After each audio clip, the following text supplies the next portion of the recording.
Dito sa mundo, ito talaga yung totoo, yung realidad na dapat alam mo at ng lahat ng tao.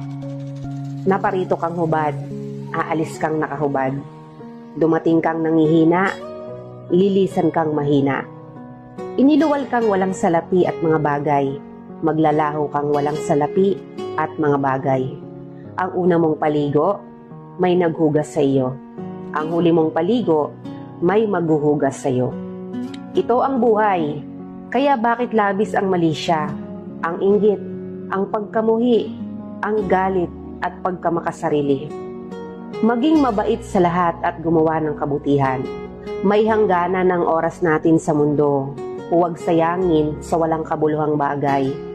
Manalangin at higit sa lahat, huwag na huwag nating sasambahin ng pera. Dahil kahit anong dami ng pera mo o ng ari-ari